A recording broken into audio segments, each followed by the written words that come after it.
కృష్ణ అనగా నలుపు అని అర్థం. కృష్ణుడు నల్లని రంగు కలవాడని ఇతిహాసం.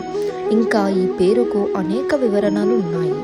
మహాభారతం ఉద్యోగ పర్వం ప్రకారం కృష్ అనగా దున్నుట, అంటే నాగలి మున నల్లగా ఉంటుంది కనుక ఈ పేరు వచ్చింది.